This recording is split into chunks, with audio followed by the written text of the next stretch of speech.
Hello students, आज आप लोगों को हम क्रैश कोर्स का पार्ट 3 पढ़ाने जा रहे हैं। ये पॉलिनोमियल एक्सरसाइज का है, क्लास 10th का है ये। आइए हम आपको 5 क्वेश्चन पढ़ा रहे हैं।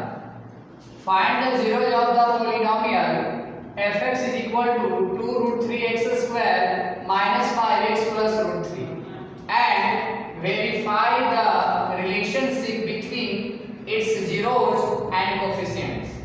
हम लोग को क्या करना है, इस क्वाड्रेटिक पोलिनोमियल का जीरोस फाइंड करना है। आपको पता है क्वाड्रेटिक पोलिनोमियल का नंबर ऑफ जीरोस 2 होता है। क्योंकि इसका डिग्री 2 होता है इसलिए नंबर ऑफ जीरोस भी क्या होता है, 2 होता है।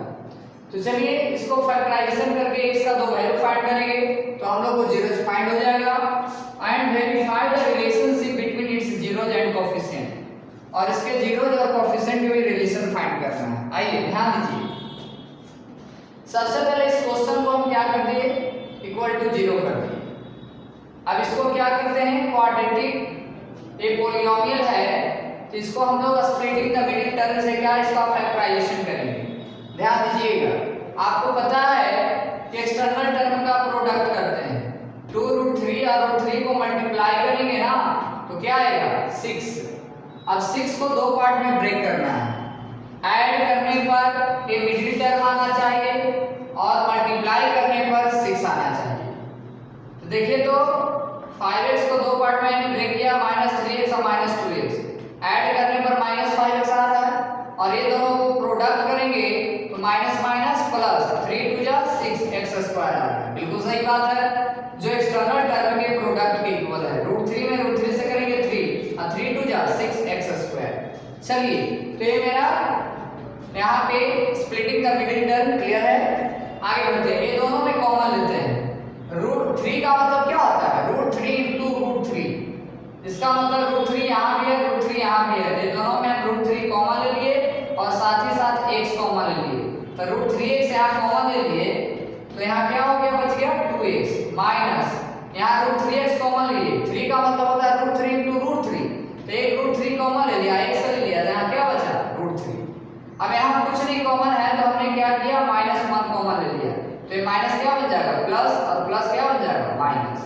तो देखिए इसी के जैसा ये सेट कर रहा है, इसका मतलब मेरा फैक्टराइजेशन सही जा रहा है।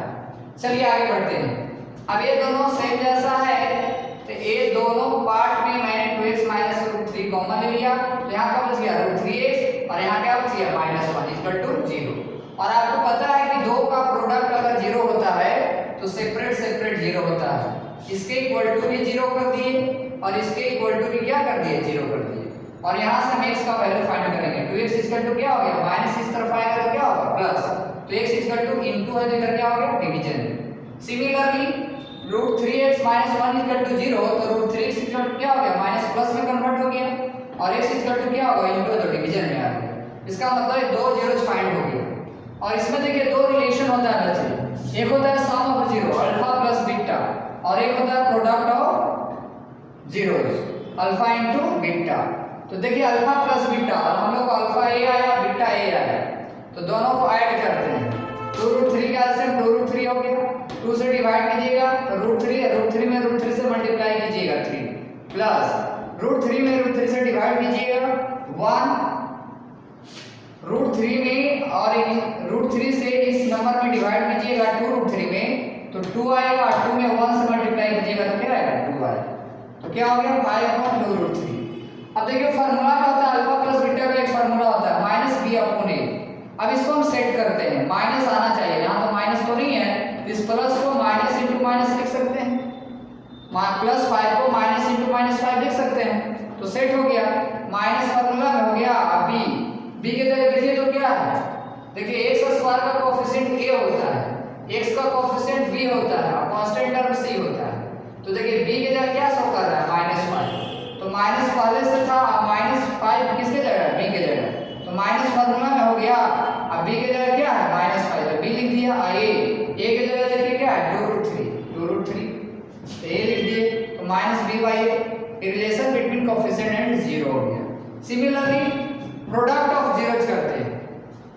अब ये दोनों का, ये अल्फा है ये बीटा है, दोनों का प्रोडक्ट कर दिए तो रूट 3 अपन का हो गया 2 रूट 3 अब देखें alpha into beta C by A पे सेट कर रहा है कि नहीं, तो देखते हैं सी देखिए तो क्या है √3, बिल्कुल सही है, √3 की जगह वैल्यू सेट कर रहा है, और ए की जगह क्या है 2√3, चलिए ए की जगह क्या हो गया 2√3 सेट कर दिया।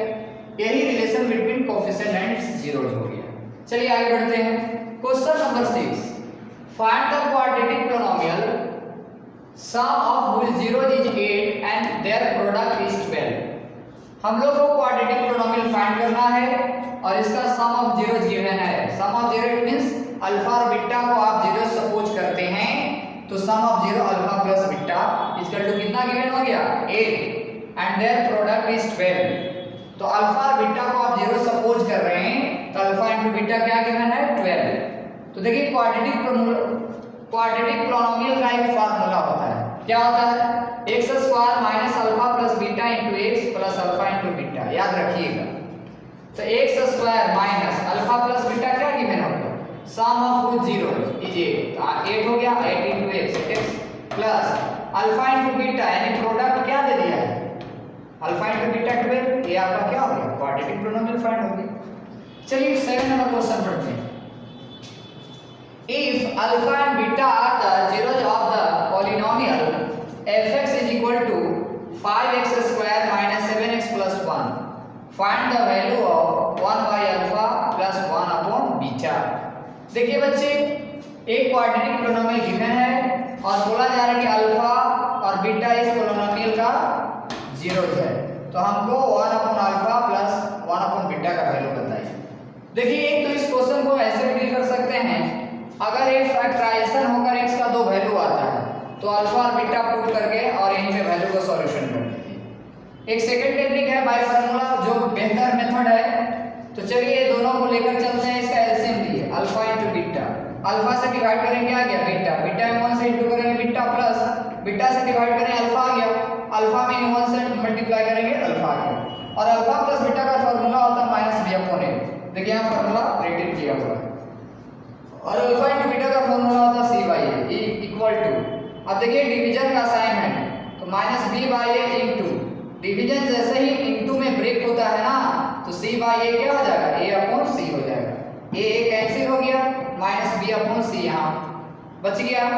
अब देखिए माइनस अब b की जगह क्या है, देखिए तो b की जगह क्या हो गया माइनस x स्क्वायर का कोफिशिएंट a होता है, x का कोफिशिएंट b होता है और कांस्टेंट c होता है, तो माइनस माइनस दे दिया, b की जगह क्या है -7, तो -7 दे दिया, c की जगह क्या है 1, माइनस माइनस क्या हो गया प्लस 7 आंसर हो गया। तो उसके बाद नेक्स्ट क्लास में हम लोग इसका और क्वेश्चन पढ़ेंगे। That's all.